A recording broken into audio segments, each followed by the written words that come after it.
देखिए, आज का टॉपिक है shape of meniscus liquid inside the glass tube. मतलब कि किसी लिक्विड को जब ग्लास ट्यूब में रखा जाता है तो उसके सरफेस का शेप क्या होता है। इसको पढ़ने से पहले हम थोड़ा फोर्स एनालिसिस पढ़ेंगे। बेसिकली फोर्स दो तरह के हुए हैं। इफ फोर्स एक कोहेसिव फोर्स है, कोहेसिव, दूसरा है adhesive. Adhesive cohesive force between the similar molecules. Adhesive force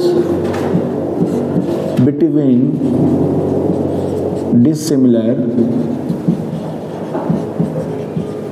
molecules. What is the meaning of between the similar molecules? Means water and water molecules.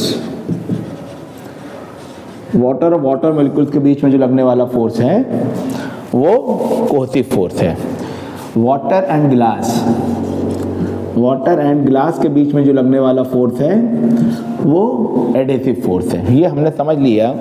Force basically दो तरह के हमने अपनी define किया, एक कोहेसिव फोर्स जो कि सिमिलर मॉलिक्यूल्स के बीच में लगता है और दूसरा एडहेसिव फोर्स जो कि डिसिमिलर मॉलिक्यूल्स के बीच में लगता है।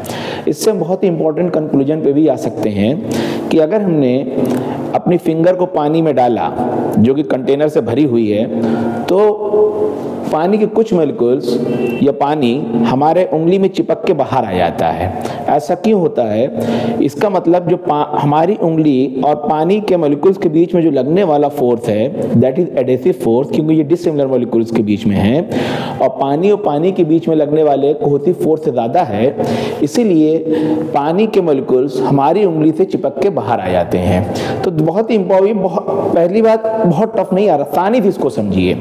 तो जहाँ पे फोर्स ज़्यादा है वो चीज़ उसके ऊपर चिपक के बाहर आ गई। तो हमने ये कंक्लूजन निकाला, कोई सरफेस किसी दूसरे लिक्विड से वेट तभी होगा जब एडहेसिव फोर्स कोहेसिव फोर्स से ज़्यादा है। मींस अगर ग्लास पानी से गीला हो रहा है तो ग्लास और पानी के बीच में लगने वाला एडहेसिव फोर्स पानी और पानी के मॉलिक्यूल्स के बीच में लगने वाले कोहेसिव फोर्स से ज़्यादा है।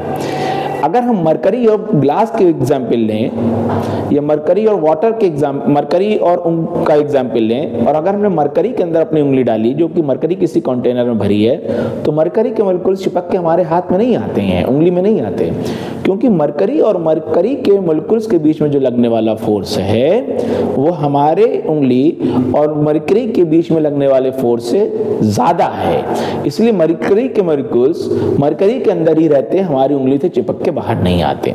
ये बहुत ही इंपॉर्टेंट कॉन्सेप्ट हमने एक समझ लिया कि कोई आदमी पूछे कि कोई सरफेस किसी को वेट करता है, क्यों करता है? तो भाई एडहेसिव फोर्स ज़्यादा है इसलिए वो वेट करता है, अदरवाइज नहीं वेट करता। अब आता है कि शेप कैसे डिफाइन करते हैं और एंगल ऑफ कांटेक्ट वगैरह क्या होता है। बहुत ही आसान से कॉन्सेप्ट हैं। तो शेप कैसे डिफाइन करते हैं, तो अब ये तो थोड़ा बहुत आपके दिमाग में समझ में आ ही गया होगा कि ये शेप भी एडहेसिव और कोहेसिव फोर्स के ऊपर ही डिफाइन होगा, तभी हमने कोहेसिव और एडहेसिव पढ़ाया। अगर सपोज करिए हम वाटर और इसको लें, एक ग्लास कंटेनर को लें, तो इसका सरफेस हमेशा ऊपर की तरफ कॉन्केव होगा। पहली बात तो ये जान लीजिए। क्यों होगा ये भी देखिए। इसको दो तरीके से, यहाँ पे यह मॉलिक्यूल्स है, इसके और इसके बीच में लगने वाला ये एडहेसिव फोर्स हुआ और यहाँ पे मॉलिक्यूल्स इसका एडहेसिव फोर्स ये हुआ कोहेसिव फोर्स, और इसका रिजल्टेंट जो होगा वो आउटसाइड होगा। This is resultant. अगर हम वेक्टर से देखें तो जो फोर्स ज्यादा होगा रिजल्टेंट उसी की तरफ ज्यादा जाएगा, यहां होगा।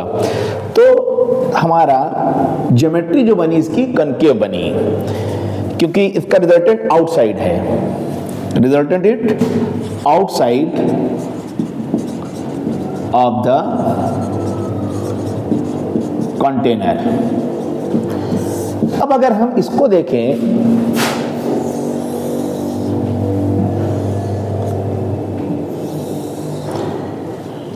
इसमें क्या हो रहा है, यहाँ पे जो मॉलिक्यूल्स हैं, ये मरकरी, सॉरी, ये हमने मरकरी लिया और मरकरी के जो मॉलिक्यूल थे ये कोहेसिव इधर की तरफ हुआ, ये कोहेसिव हुआ और ये एडहेसिव हुआ। कोहेसिव ज्यादा हुआ तो हमारा रिजल्टेंट इनसाइड हुआ, दिस इज रिजल्टेंट। इसका मतलब जब, तो देखिए ये जो मरकरी है, मरकरी के बीच में जो लगने वाला कोहेसिव फोर्स है मरकरी के बीच में, वो एडहेसिव फोर्स से ज्यादा है, इसलिए ये इसको गीला नहीं करता, रिजल्टेंट यहाँ पे है। अब अगर हम इस चीज को कहें कि ज्योमेट्री भी हम डिफाइन कर सकते हैं, ज्योमेट्री उसकी हमेशा कनकेव होगी जिसके लिए एडहेसिव फोर्स कोहेसिव फोर्स से ज्यादा है। ग्लास कंटेंट, अगर हम इस चीज को देखें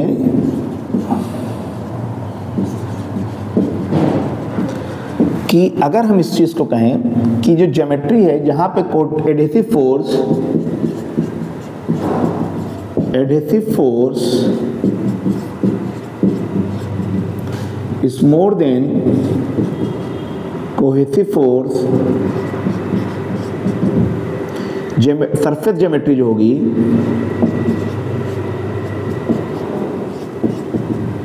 सरफेस ज्योमेट्री जो होगी वो कनकेव होगी। मीन्स जिन वाली सरफेस के लिए ये एडहेसिव फोर्स कोहेसिव फोर्स से ज़्यादा है उनकी ज्योमेट्री कनकेव होगी, ऊपर की तरफ वो कनकेव होंगे और ये ऊपर की तरफ कॉन्वेक्स होंगे। मीन्स जिसके अंदर कोहेसिव फोर्स एडहेसिव फोर्स से ज़्यादा है,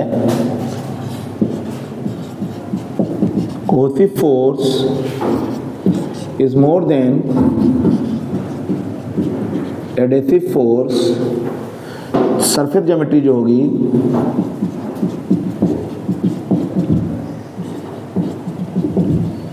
वो कॉन्वेक्स होगी। क्या होगी सरफेस ज्योमेट्री? कॉन्वेक्स होगी। ये तो हमने एक इंपॉर्टेंट कंक्लूजन निकाला। अब आता है एंगल ऑफ कांटेक्ट। यहां तक हम लोग ने दो चीजों को अपने बार बार स्टडी किया कि दोनों में क्या फर्क है। अब आता है एंगल ऑफ कांटेक्ट। और अच्छा, आप लोगों से एक क्वेश्चन ये पुटअप करा जाए, इसके ऊपर किस साइड प्रेशर ज्यादा होगा? यहाँ प्रेशर ज्यादा होगा, नीचे प्रेशर ज्यादा होगा? यहाँ प्रेशर ज्यादा होगा, यहाँ प्रेशर ज्यादा होगा? थोड़ा दिमाग लगा के सोचिएगा। हम एक हिंट दे रहे हैं। यहाँ पे जो फोर्स है मॉलिक्यूल्स के ऊपर इधर की तरफ यूं लग रहा है, तो रिजल्टेंट फोर्स जो मॉलिक्यूल्स है, क्योंकि ये जो कर्वेचर आ रहा है, तो अगर हम इस फोर्स को देखें, ये इधर की तरफ जा रहा है, इधर की तरफ जा रहा है, तो रिजल्टेंट फोर्स किधर लगेगा? ऊपर की तरफ लगेगा। और यहां पर भी जब ये इस तरह से है तो रिजल्टेंट फोर्स किधर की तरफ लगेगा? इधर, इसके अंदर नीचे की तरफ लगेगा। और प्रेशर बराबर होता है फोर्स अपॉन एरिया। तो हमेशा कनकेव साइड में प्रेशर ज्यादा होगा जो दूसरा वाला साइड कॉन्वेक्स है। अगर ये कनकेव है तो ये कॉन्वेक्स साइड हो गया। इसको आप स्माइलिंग फेस भी कह सकते हैं, कुछ भी कह सकते हैं। मींस इधर की तरफ जो प्रेशर है, कनकेव साइड के ऊपर जो प्रेशर है वो ज्यादा होगा कॉन्वेक्स साइड से, क्योंकि नेट फोर्स भी ज्यादा है।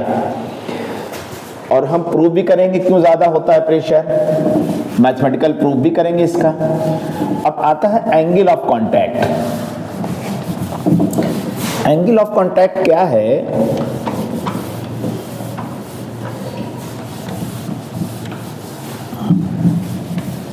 भाई हम लोगों को इस चीज से ट्रप करना पड़ रहा, अभी डिजिटल बोर्ड वगैरह थोड़ा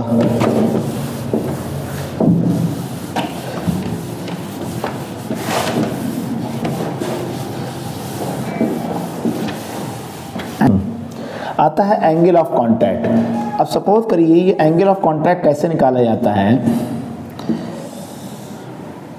ये कंटेनर है और इसके ऊपर हमने एक टेंजेंट खींचा, तो ये जो एंगल होगा this is known as angle of contact. ये किसके लिए है? वाटर के लिए। यहां पे हम ये देख रहे हैं एक्यूट एंगल बन रहा है, एक्यूट एंगल। और यहां पे अगर हम देखें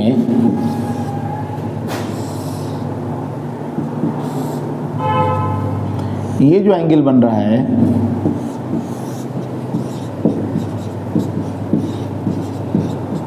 ऑब्ट्यूज एंगल मीन्स जो वेट नहीं करते या दोज डज नॉट वेट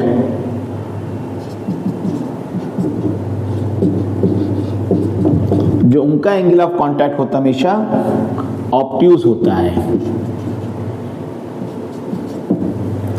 और जो वेट करते हैं सरफेस उनका एंगल ऑफ कांटेक्ट हमेशा एक्यूट होता है। और जो प्योर वाटर और प्योर ग्लास के लिए 135 डिग्री करीब होता है, और प्योर वाटर और प्योर ग्लास के लिए जो होता है वो 90 डिग्री हो। ACUTA, ठीक है। उसके लिए जो एंगल होगा, एंगल ऑफ कांटेक्ट जो हमेशा होगा वो एक्यूट एंगल होगा, और इसके लिए जो एंगल ऑफ कांटेक्ट होगा हमेशा ऑब्ट्यूज होगा। This is acute angle. Which angle? Acute angle. Acute angle.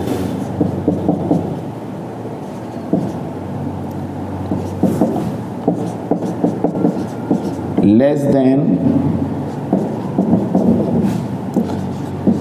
90 degree, और ऑब्ट्यूज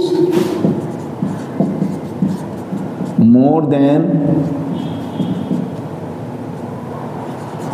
90 डिग्री। 90 डिग्री से यहाँ पे ज़्यादा रहेगा और ये 90 डिग्री से कम रहेगा। एक्यूट एंगल मीन्स, ये चीज़ याद रखिएगा। जो वेट करेंगे उसके लिए एंगल एक्यूट होगा, जो वेट नहीं करेंगे ये किसके लिए है? मरकरी और ग्लास। ये HG।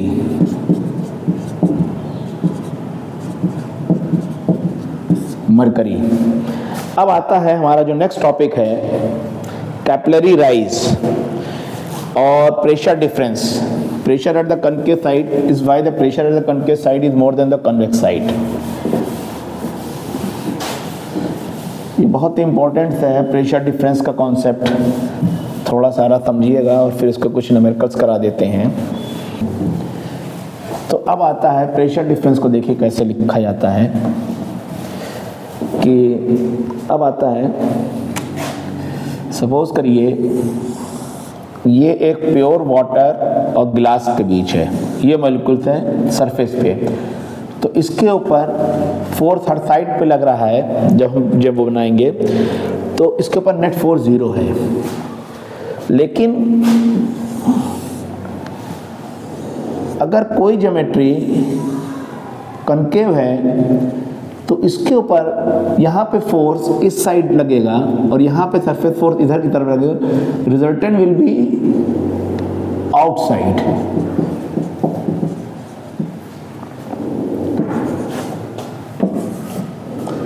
और अगर हम मरकरी के अंदर देखें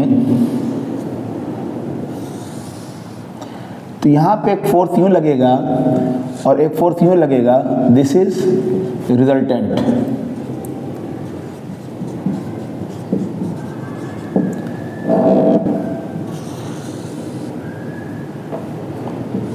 याद करिए न्यूटन्स लॉ ऑफ मोशन में थोड़ा सा अगर हम दिमाग लगाएं, जहाँ पर स्लैगिंग ऑफ क्वेश्चंस रॉड होती थी, ये इस साइड से जाता था इस साइड, तो रिजल्टेंट हमारा ऊपर हो जाता था।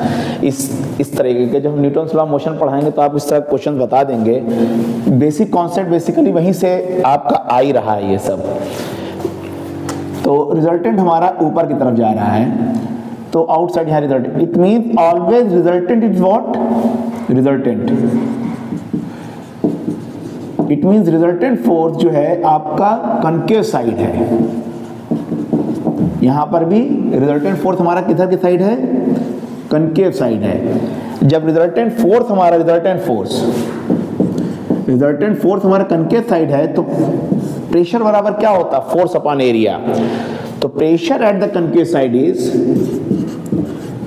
Pressure at concave side is always more than convex side. ये तो हमने कंक्लूजन निकाला। हो क्या रहा है, देखिए यहाँ पे क्या हो रहा है, रिजल्टेंट ये जो सरफेस है वो इस टाइप से जा रहा है, means surface is moving like this. अगर हम इसको और बड़ा करके देखें तो यहाँ पे फोर्स इधर की तरफ लग रहा है, यहाँ पे फोर्स इधर की तरफ, कोसी फोर्सेस, तो रिजल्टेंट इसका किधर की तरफ होगा, इसका रिजल्टेंट ऊपर की तरफ होगा। जब इसका रिजल्टेंट की डायरेक्शन ऊपर की तरफ हुई तो this resultant force divided by area give your pressure. It means pressure at the concave side is more than the pressure at the convex side, क्योंकि नेट फोर्स की डायरेक्शन ऊपर की तरफ है, यहाँ पे नेट फोर्स की डायरेक्शन नीचे की तरफ नहीं, ऊपर की तरफ। अगर हम मरकरी के अंदर भी देखें तो यहां पर भी जो रिजल्टेंट फोर्स है वो ये है, तो रिजल्टेंट फोर्स की डायरेक्शन हमारी नीचे की तरफ है, मींस कॉन्वेक्स साइड की तरफ है, कनकेव साइड की तरफ, सॉरी कनकेव साइड की तरफ। तो यहां पर प्रेशर ज्यादा होगा क्योंकि फोर्स इसके डायरेक्शन यहां पे ज्यादा है। तो pressure always at the concave side is more than convex side. Why that I have repeated it, I have explained it. अब इसके अंदर कितना ज्यादा होता है, कितना ज्यादा होता है, इसके लिए हम एक्सप्रेशन निकालेंगे। Pressure at the concave side is more than the convex side, ये तो हमने डिसाइड कर लिया कि होता है। और कितना ज्यादा होता है उसको हम दो तरीके से सॉल्व कर सकते हैं। एक थ्योरम है वर्क एनर्जी थ्योरम। याद रखिएगा फिजिक्स में क्वेश्चंस करने के दो तरीके हो सकते हैं, एक फोर्स एनालिसिस हो सकता है, एक वर्क एनर्जी थ्योरम भी हो सकता है। तो हम चाहें तो इसको फोर्स एनालिसिस से भी सॉल्व कर सकते हैं और वर्क एनर्जी थ्योरम से भी सॉल्व कर सकते हैं। क्योंकि वर्क एनर्जी थ्योरम के अंदर हम देखें तो वर्क एनर्जी थ्योरम से अगर हम इसको सॉल्व करना चाहें उससे भी सॉल्व कर सकते हैं। तो चाहे आप साइड बाय साइड दोनों सॉल्व कर दें।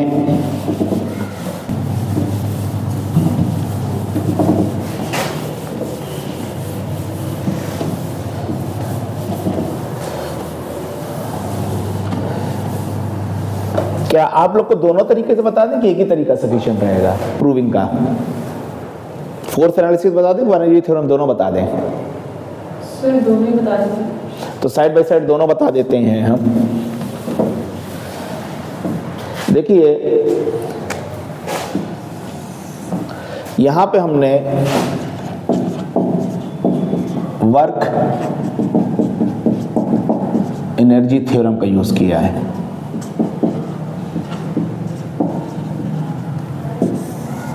और यहां पे हमने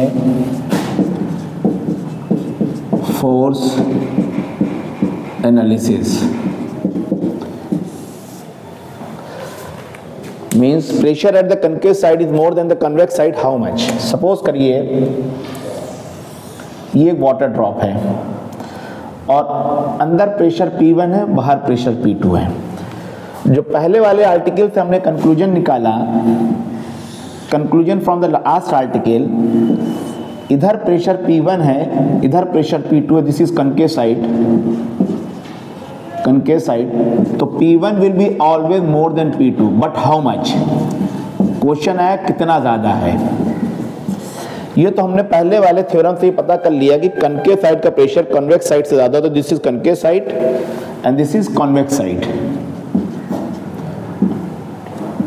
तो कितना ज्यादा होता है, अब उसके लिए हम एक्सप्रेशन निकाल रहे हैं। क्यों कितना ज्यादा है? मींस अगर यहां पे देखें तो ये हमारा कनकेव साइड हुआ, this is concave side and this is convex side.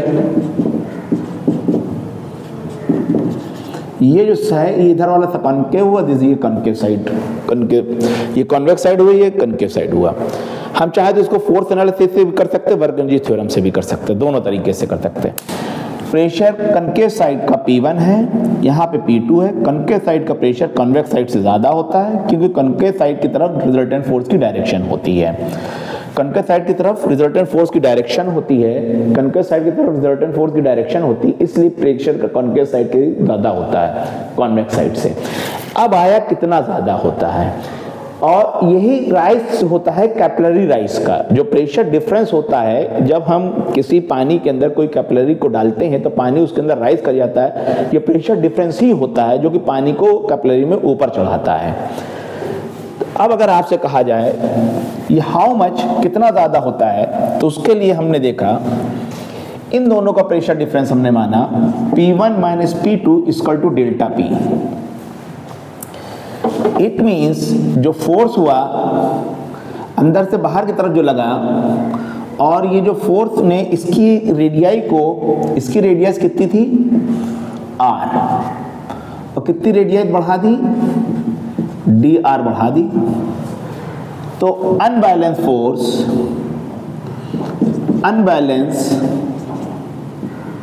Force, equal to delta P into 4 pi r square. ये अंदर से पूरा फोर्स बाहर की तरफ लग रहा है।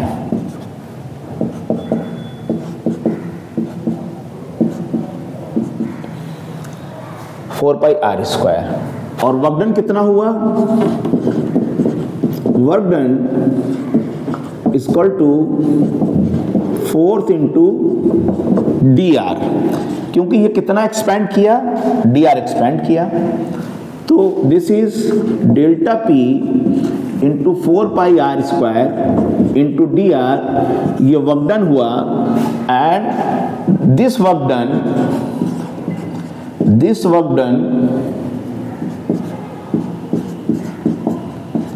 Equal to stored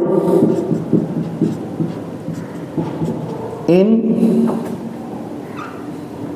surface energy।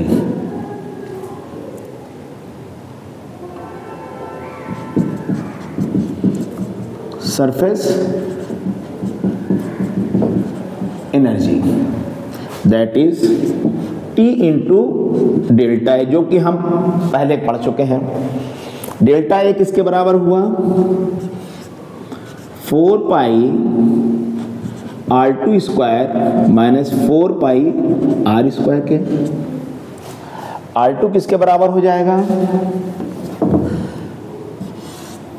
r2 equal to r plus delta r। क्यों? क्योंकि अभी ये इसकी रेडियस हमारी कितनी है, r है, और यहाँ से यहाँ की दूरी की रेडियस कितनी होगी, r2। ये हमारी r2 हो जाएगी। This is r plus dr के। तो अब अगर हमने इसको सॉल्व किया, t into 4 pi r plus dr का whole square minus 4 pi r square, that is t into 4 pi r square plus 4 pi delta r square plus इन दोनों का मल्टीपल का double, that is 8 pi r delta r minus 4 pi r square. ये 4 pi r square और 4 pi r square क्या हुआ, cancel हो गया। और delta r is very very small, तो दैट इज निग्लेक्टेड। इसको हमने निग्लेक्ट कर दिया। जब हमने इसको निग्लेक्ट कर दिया तो हमारा एक्सप्रेशन बना P into 8 pi r into delta r equal to delta P into 4 pi r square into delta r के। ये डेल्टा r कैंसिल हो गई, ये r और ये r कैंसिल हो गया, ये पाई और ये पाई कैंसिल हो गया। तो डेल्टा P और ये 2 आ जाएगा, that is 2t by capital R। याद रखिएगा यहाँ पे R जो है इसकी रेडियस है। अगर हम फोर्स एनालिसिस से करें तो अब फोर्स एनालिसिस से ये एक वाटर ड्रॉप्स है, इसको हमने यहाँ पे सेगमेंट को कट कर दिया। जब इस सेगमेंट को कट कर दिया तो इसके ऊपर जो इसके सरकमफ्रेंस पे जो फोर्स लगा वो इस तरीके से लगा बाहर की तरफ। हम इसकी इक्विलिब्रियम कंडीशन ले लेंगे, और यहाँ पे प्रेशर P1 है और यहाँ पे प्रेशर P2 है। So this is T into 2 pi R, क्योंकि हमने इसका सरकमफ्रेंस लिया। This is the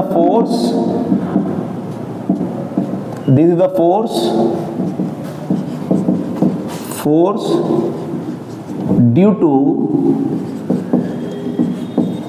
surface tension. अब प्रेशर P1 बाहर है।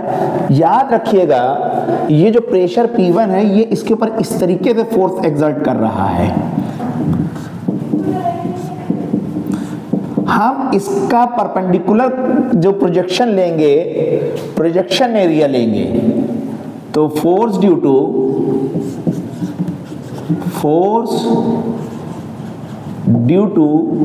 P1 is equal to P1 into perpendicular projected area,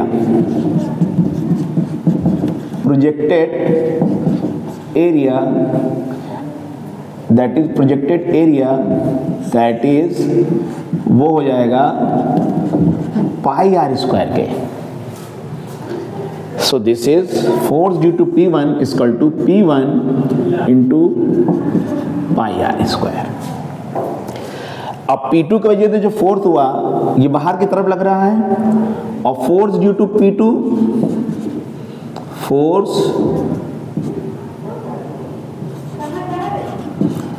P2 is equal to P2 again pi r square, ये इधर की तरफ लगेगा। दिस इज P2 की वजह से। तो इन इक्विलिब्रियम कंडीशन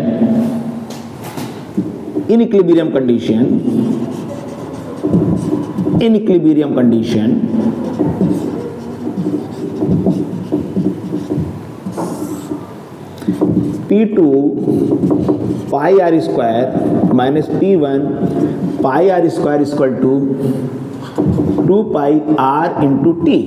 ये r स्क्वायर कैंसिल हो गया, ये पाई कैंसिल हो गया। It means P2 minus P1 equal to 2t by R. This is delta P equal to 2t by are.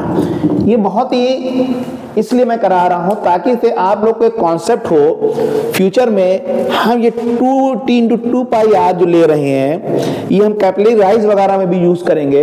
और जेईई मेन वगैरह में क्वेश्चन पूछा गया है कि जब हम ड्रॉपर्स लेते हैं, ड्रॉपर से वाटर ड्रॉप को नीचे ड्रॉप कर रहे होते हैं, तो वाटर ड्रॉप एक बार की नीचे नहीं गिरती बल्कि कुछ देर तक वाटर ड्रॉप जो है ड्रॉपर से चिपकी होती है। क्यों चिपकी होती है? होता क्या है कि जो 2 pi r into T force इसको थामे रखता है। ये तो फोर्स एनालिसिस से हमारा मतलब कि अंदर और बाहर का जो प्रेशर है वाटर ड्रॉप्स के अंदर वो 2t बाई आर होता है, और सोप बबल हो जाएगा। सोप बबल में 2 सरफेस हो जाएंगे तो 4t बाई आर हो जाएगा। अब आता है कैपिलरी राइज। इसके भी 2 तरीके से क्वेश्चन, इसका भी एक्सप्रेशन 2 तरीके से करा जा सकता है। इसको करने से पहले हम एक न्यूमेरिकल सॉल्व करवाना चाहेंगे ताकि अगर आपको न्यूमेरिकल कॉन्सेप्ट क्लियर हो गया तो आप कैपिलरी राइज का कॉन्सेप्ट बहुत अच्छी तरीके से आ जाएगा। देखिए एक बहुत ही अच्छा क्वेश्चन है।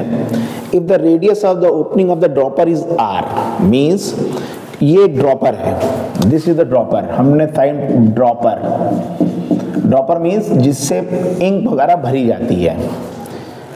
The vertical force due to the surface tension on the drop of radius r। ये जो वाटर ड्रॉप है इसके वजह से सरफेस टेंशन की वजह से क्या फोर्स लगेगा, पहला क्वेश्चन। जब सरफेस टेंशन की वजह से जो फोर्स लगेगा वो फोर्स, फिर दूसरा क्वेश्चन आता है discuss the condition of equilibrium of the water drop. तो पहले स्टेप में एग्जामिनर ने हमसे क्वेश्चन निकालने के लिए, फोर्स निकालने के लिए कहा कि जो सरफेस टेंशन से जो फोर्स लग रहा है उसको आप निकालिए। दूसरे क्वेश्चन में कहता है जो वाटर ड्रॉप होती है जब हम ड्रॉपर से लेते हैं तो कुछ देर तक हमारी चिपकी हुई होती है, वो गिरती नहीं। इसका मतलब जब ये चिपकी हुई है, मान लीजिए वाटर ड्रॉप, यहाँ पे यहाँ पे ड्रॉपर है, यहाँ वाटर ड्रॉपर, ये चिपकी नीचे नहीं गिर रही है, इसका मतलब कुछ एक फोर्स ऊपर की तरफ लग रहा है जो कि वाटर ड्रॉप के वेट को कंपनसेट कर रहा है। इस वजह से वाटर ड्रॉप नीचे नहीं गिर रही। ये सिंपल सा कॉन्सेप्ट है। फिर यही क्वेश्चन एग्जामिनर ने पूछा, have you seen this phenomena in the boiling of the water? क्या आपने ये phenomena boiling of the water में देखा है? अगर हम बॉइलिंग ऑफ वाटर को बहुत माइन्यूटली देखें तो पानी के जो बॉटम पे जो बबल्स होते हैं उसमें भी वाटर ड्रॉप इस तरीके से एयर बबल्स फॉर्म होते हैं, और ये एयर बबल्स पानी के बॉटम से चिपके होते हैं सरफेस टेंशन के वजह से, और ये ऊपर नहीं जाते। ऊपर क्यों जाते हैं? ये ऊपर अपथ्रस्ट की वजह से जाते हैं। जब ये यहाँ की इसकी डेंसिटी कम हो जाती है और वाटर की डेंसिटी ज्यादा है, तो अपथ्रस्ट इसके वेट से बढ़ जाता है, इसलिए एयर बबल्स या जो हॉट बबल्स हैं इट मूव्स अप। इसका मतलब एक फोर्स यहाँ पे नीचे की तरफ लग रहा है जो सरफेस टेंशन की वजह से, और वो अपथ्रस्ट को कंपनसेट कर रहा है। If the radius of the opening of the dropper is r, the vertical force due to the surface tension, ये जो opening of the radius r है, means ये ड्रॉपर है, इसकी रेडियस r है, और जो वाटर ड्रॉप है इसकी रेडियस कैपिटल R है। दिस इज वाटर ड्रॉप, और ये ड्रॉपर है।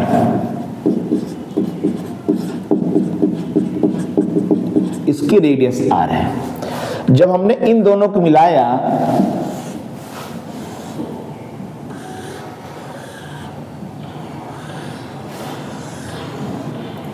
ये डायग्राम बन गया। मीन्स इसको जब मिक्स किया तो वी गॉट दिस डायग्राम। हमको ये डायग्राम बना।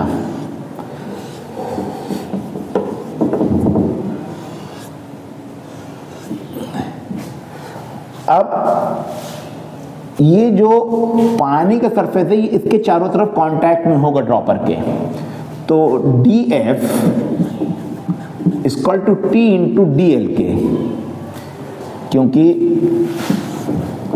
T equal to DF by DL, ये सरफेस टेंशन हमको पता है। छोटे सेगमेंट के लिए फोर्स मीन्स इस सेगमेंट के लिए फोर्स जो कांटेक्ट में है, तो टोटल फोर्स हो जाएगा DF हो जाएगा T इंटू DL का इंटीग्रेशन, मीन्स ये लेंथ का अगर हम इंटीग्रेशन करें, इसका इंटीग्रेशन करें, ये DL सेगमेंट है, जब इसका इंटीग्रेशन करेंगे तो हमको इसका सरकमफ्रेंस मिल जाएगा, that is F equal to T into 2 pi R। अब ये फोर्स कैसे लग रहा है? ये फोर्स हमारा यूं लग रहा है, इसके टेंजेंट। क्लियर ये चीज? तो अब हम इसका नेक्स्ट डायग्राम बनाते हैं जो कि इसको रिजॉल्व करने वाला है।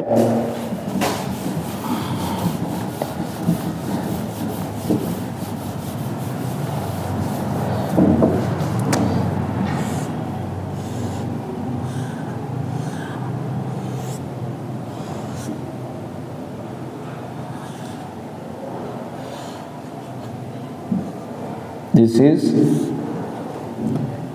T into 2 pi R। This angle कितना हुआ?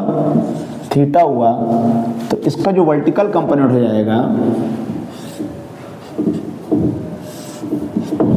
ये एंगल थीटा हो, जो इसका वर्टिकल कंपोनेंट हो जाएगा, दैट इज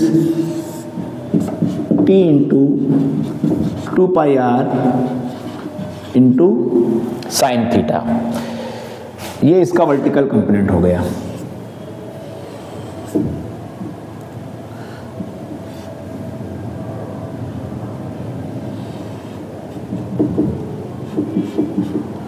ये एंगल भी हमारा थीटा ही होगा, ये R हो गया।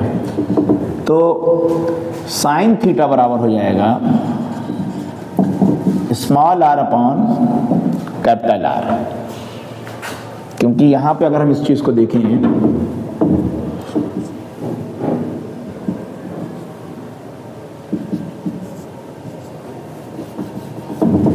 so this is T is equal to 2 pi R into R upon capital R, that is 2 pi R square R into T.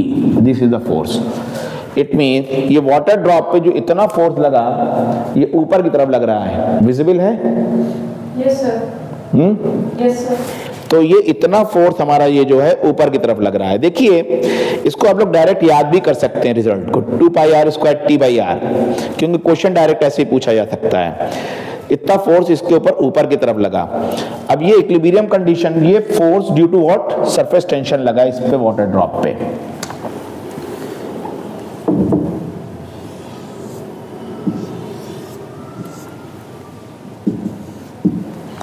अब अगर हम इसको देखें,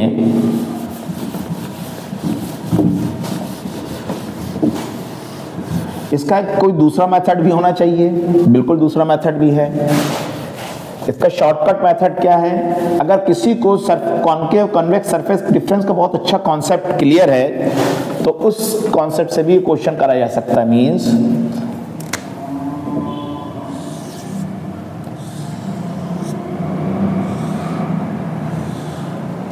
ये ड्रॉपर है, ये P1 हुआ, ये P2 हुआ, तो डेल्टा P बराबर क्या हुआ, 2T/R, और ये R हमारा ये हुआ, रेडियस हुई इसकी,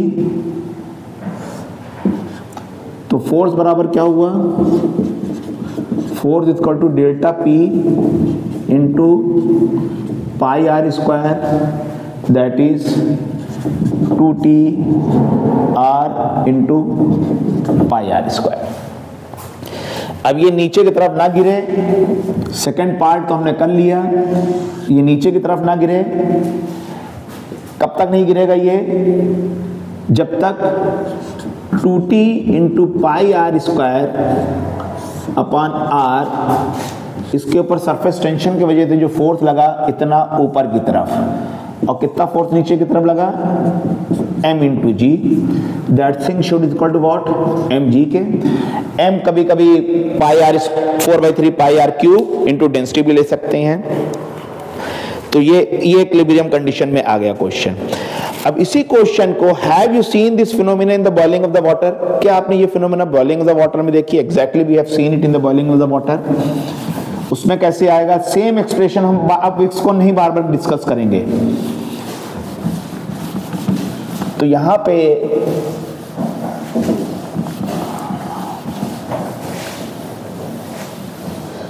जो एयर बबल्स हैं,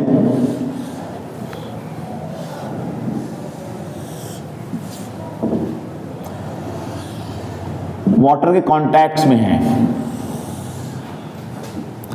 तो इसमें जो फोर्स लगेगा ऊपर, अब यहां पे फोर्स लगा अप थ्रस्ट,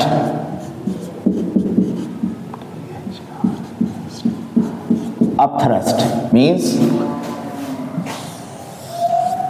यहां पे अप थ्रस्ट लगा, और ये किसके हुआ? क्योंकि ये पानी से बॉटम से चिपका हुआ, किसके वजह से? Again due to surface tension, this force is what, force due to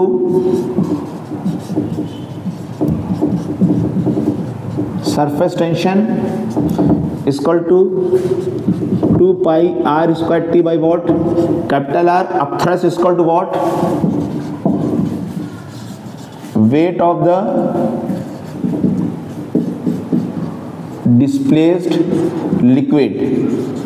देखिए विजिबल है कि नहीं है? Is it clear? Same question, वहां पे mg हमने ले लिया था नीचे की तरफ, सरफेस टेंशन ऊपर की तरफ लग रहा था, यहाँ पे सरफेस टेंशन की वजह से फोर्स नीचे की तरफ लग रहा है, अब थ्रस्ट ऊपर की तरफ लग रहा है। Weight of the display liquid क्या हुआ, m इंटू जी। अगर इसकी रेडियस r है तो ये जो एयर बबल रहेगी इतना ही वॉल्यूम डिस्प्लेस करेगा अपने वॉल्यूम के बराबर वाटर, और weight of the displace water हम थ्रस्ट कैलकुलेट कर सकते हैं। और यही जेईई मेन में इस तरह के क्वेश्चंस आए हुए हैं। अब आपसे आता है कैपिलरी राइज। अब हम कैपिलरी राइज करा रहे हैं, पहले वाले न्यूमेरिकल के ऊपर बेस्ड हम आज कैपिलरी राइज के ऊपर क्वेश्चंस कराते हैं, और कैपिलरी राइज का रीज़न बताते हैं क्या होता है, कैपिलरी राइज क्यों हो रहा है। देखिए होता क्या है कि अगर किसी वाटर में कोई ट्यूब हम डालते हैं, ग्लास ट्यूब, तो ये सरफेस हमारा इस तरीके से कर्व हो जाता है, और कर्व होने की वजह से यहाँ पे जो प्रेशर है 2T/R, प्रेशर डिफरेंस ज़्यादा हो जाता है। इस प्रेशर को कंपनसेट करने के लिए इसमें पानी राइज कर जाता है, और ये पानी राइज हो जाता है, ये प्रेशर डिफरेंस बराबर हो जाएगा एच डी जी के, 2T/R equal to H D G. और यहाँ पे R जो है इस कर्व पोर्शन की रेडियस, मीन्स अगर हम इसको उठा के देखें तो ये इसकी रेडियस है, दिस इज R, और ये R है, ये थीटा है, और ये हुआ angle of contact. This theta is angle of contact. इस प्रेशर डिफरेंस को 2T/R प्रेशर डिफरेंस को कंपनसेट करने के लिए इसमें पानी ऊपर चढ़ता है। इट मीन्स अगर हम इस चीज को और देखें, 2T/dg equal to H into R, means अगर कैपिलरी का साइज बहुत ही छोटा कर दिया जाए, इसकी हाइट छोटी कर दी जाए, तो क्या पानी बाहर निकल जाएगा? पानी कभी बाहर नहीं निकलेगा। हमारा R जो है वो बढ़ता चला जाएगा, मगर फाउंटेन की तरह से पानी इससे बाहर नहीं निकलेगा। ये हमने कंक्लूजन निकाला कि पानी कभी बाहर नहीं निकल पाएगा इसके अंदर राइज करने, इस ग्लास ट्यूब को पानी में डालने पे, किसी कैपिलरी को। ये 2T/R प्रेशर डिफरेंस को कंपनसेट करने के लिए पानी इतना इसमें चढ़ गया। 2T/R कर्व साइड, जो कनकेव साइड है, वहां का प्रेशर 2T/R ज्यादा है, that is equal to HDG के। अगर हम इसको और तरीके से देखें तो R इक्वल टू, इस डायग्राम को देखें, R/R equal to what, cos theta, तो small r equal to capital R equal to small r by cos theta के। तो 2T/dg equal to HR upon cos theta, 2T cos theta upon dg equal to HR, means for a particle liquid and the glass tube, this angle of contact is constant, surface tension is constant, density is constant, G is constant, so HR is constant, that is equal to what? Constant, means H1R1 is equal to H2R2। यहाँ पे R किस चीज की radius है? R is the radius of capillary. This R is equal to radius of capillary tube, और ये capital R is radius of curved surface।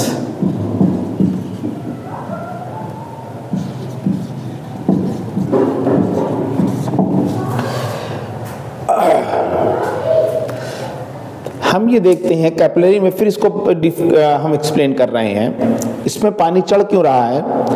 क्योंकि ये जो कर्व सरफेस है, यहाँ पे जो सरफेस है, यहाँ का टेम्परेचर इसके प्रेशर से 2T/R ज़्यादा है, तो ये यहाँ पे इसको दाबेगा, और इस प्रेशर जब ये ज़्यादा, तो इस प्रेशर को कंपनसेट करने के लिए 2T/R HDG पानी इस पे चढ़ जाएगा। 2T/R इक्वल टू HDG के प्रेशर कंपनसेट करने के लिए, 2T/R ज़्यादा कंपनसेट करने के लिए। इसका दूसरा एक तरीका और भी हो सकता है इसकी प्रूविंग, जो कि पहले आर्टिकल से है। सेकंड तरीका, इसका मेथड क्या हो सकता है?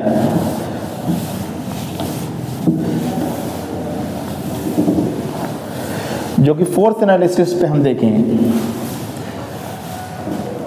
इसके ऊपर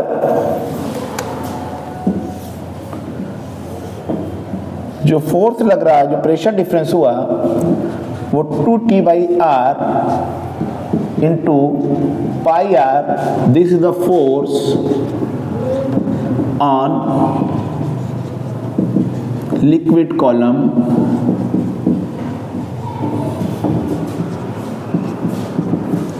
एक्टिंग अपवर्ड। ये कहां से आया?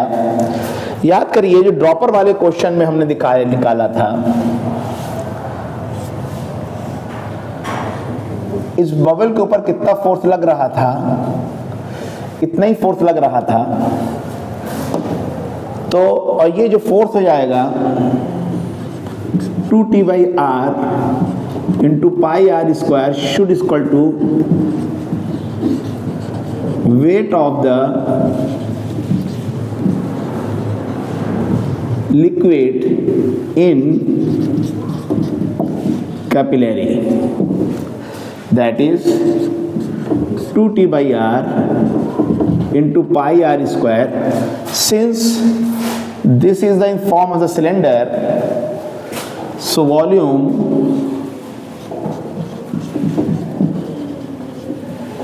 of tube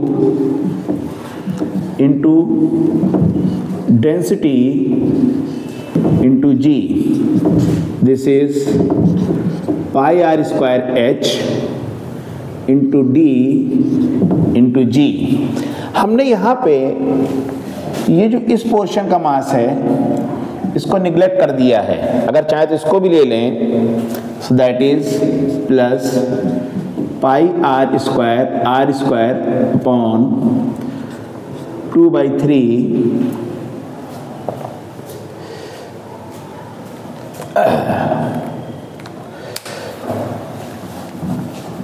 अगर हम इसका मास लें, इस पोर्शन का मास अगर हम ना लें तो ये आ गया आपका यहाँ पे हिस्सा,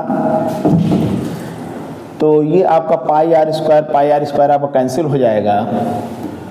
2T/r equal to H D G के 2T/dg equal to H into R, that is H upon R by cos theta, that is again H by R cos theta. तो अब हम इस चीज़ को और आगे करें तो 2T cos theta upon D G equal to H R. हमने इस मास को निगलेक्ट किया है। अगर हम इस मास को निगलेक्ट ना करें तब क्या कंडीशन आएगी? मीन्स अगर आपसे कहा जाए इस सेगमेंट का मास निकालें,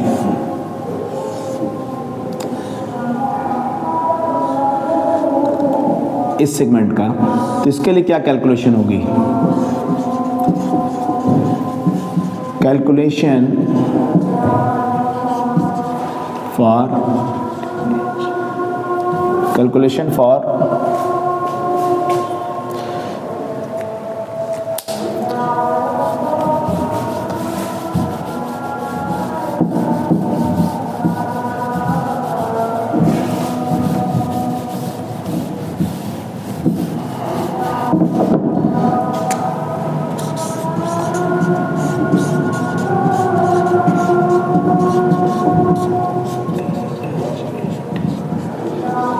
थैच सेगमेंट,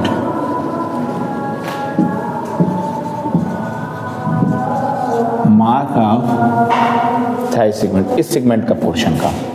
तो हम देखें ये इस टाइप से बन रहा है,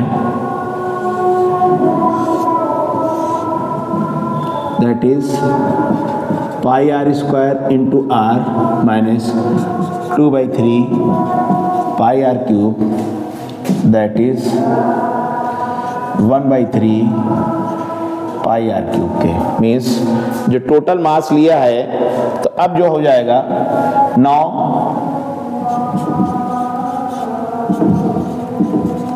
total downward force,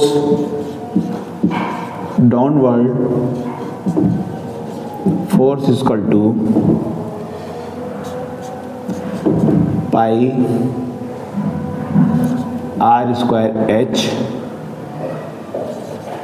D G plus 1/3 pi R cube D into G. लेकिन हम इसको निगलेक्ट कर देंगे, निगलेक्टिंग।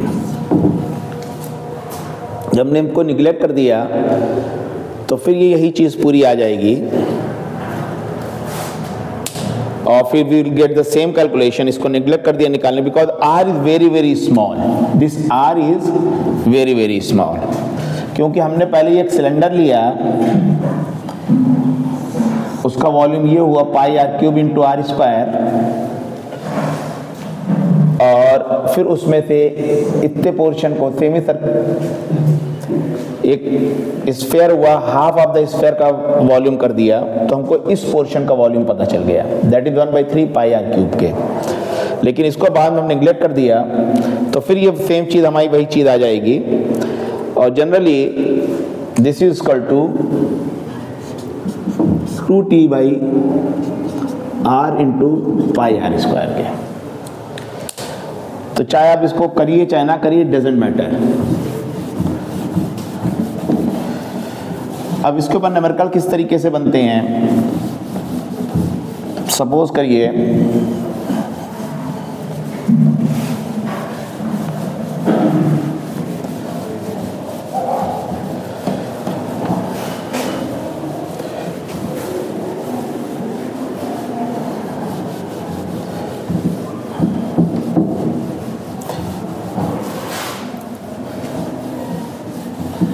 हम सोप बबल लें या इसके ऊपर न्यूमेरिकल कराना चाहें, तो इसके ऊपर जो न्यूमेरिकल बनेंगे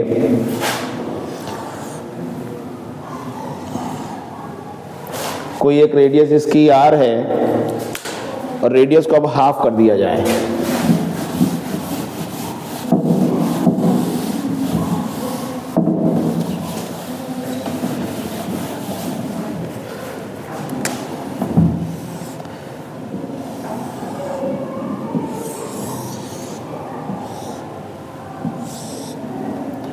फॉर एग्जाम्पल ये है, इसमें ये हाइट याद रखिए कि ये वर्टिकल हाइट ये ली जाती है, this height is example means H R जो कांस्टेंट है,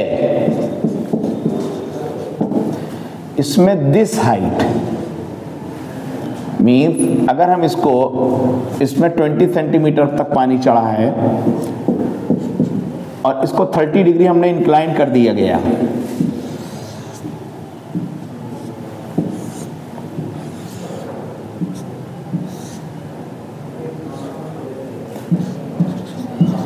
अब पानी कितना है, तो अब भी ये जो हाइट रहेगी ये h ही होगी, if r does not change।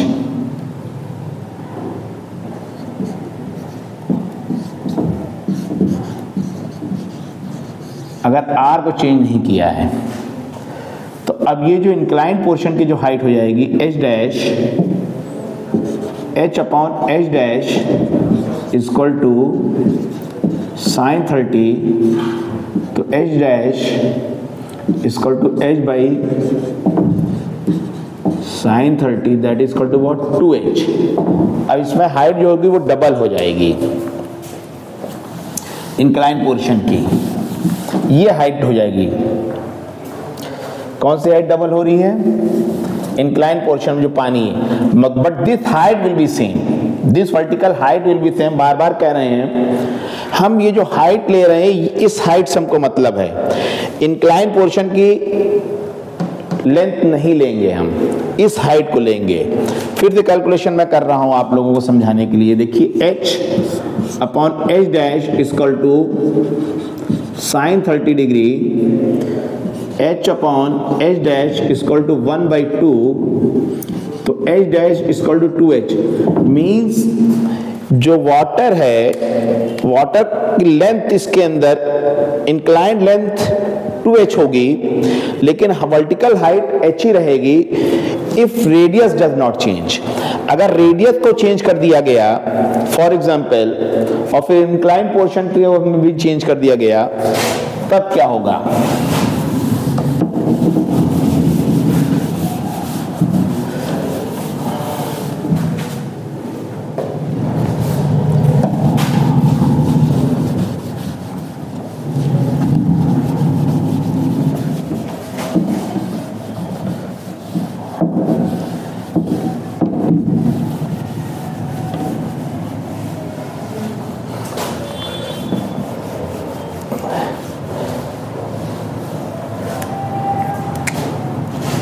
if radius of the tube is made half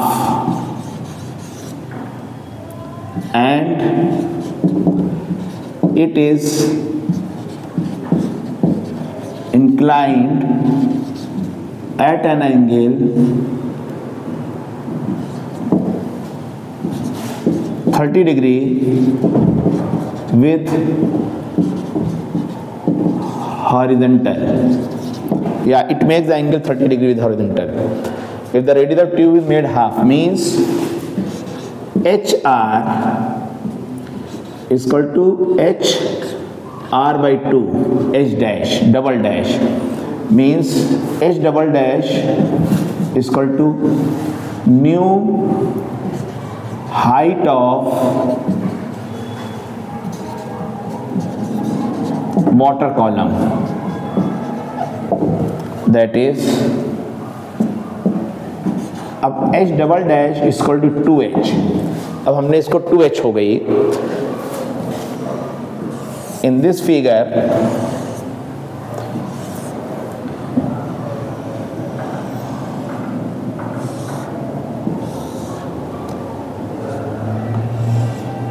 This is H double dash, this is 2H and now it is 30 degree. Now ये लेंथ निकालनी है हमको, अब इस लेंथ को निकालना है, तो H double dash upon L is equal to sin 30 degree, that is 1/2, और ये H डबल डैश किसके बराबर है हमारा, 2H के बराबर है, that is 2H upon L is equal to 1/2, तो L is equal to 4H. Means पहले वाले ये this is length of water column in inclined tube. This is the length of water column in inclined tube. Means देखिए इस question में जो सबसे basic question था, पहले वाले हमने बताया कि इसको H रेडियस को R ही रहने दिया और 30 डिग्री कर दिया हमने चेंज, तो डबल हो जाती है इंक्लाइंड ट्यूब में. अब इस क्वेश्चन में हमने क्या किया, रेडियस को हमने हाफ कर दिया, तो रेडियस को हाफ करके लिए हमने ये वर्टिकल हाइट निकाली. रेडियस को जब हाफ किया तो H R is equal to constant, H1 R1 is equal to H2 R2, HR is equal to H dash upon R/2, H dash is equal to 2H हो गया. Means ये height हमारी 2H हो गई. Again 2H/L, 2H/L is equal to 1/2. और ये जो 1/2 होगा, यहाँ से अब हमको ये इंक्लाइन लेंथ निकालनी है, तो L is equal to 4H के. Length of water column will incline tube, ये length of the water column incline tube, ये लेंथ है, और ये वर्टिकल हाइट डबल होगी, ये चीज नहीं होगी डबल, ये लेंथ ऑफ द ट्यूब होगी वाटर कॉलम की. अब आता है सोप बबल में प्रेशर. तो सोप बबल में दो सरफेस वाटर कॉलम एयर के कांटेक्ट में होते हैं, तो हम वहां पर डबल ले लेते हैं. जैसे सोप बबल में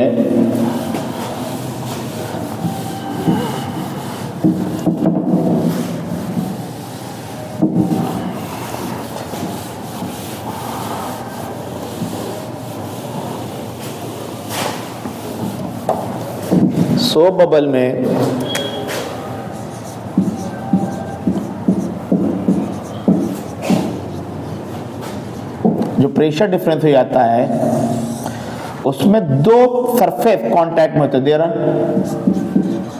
टू सरफेसेस आर इन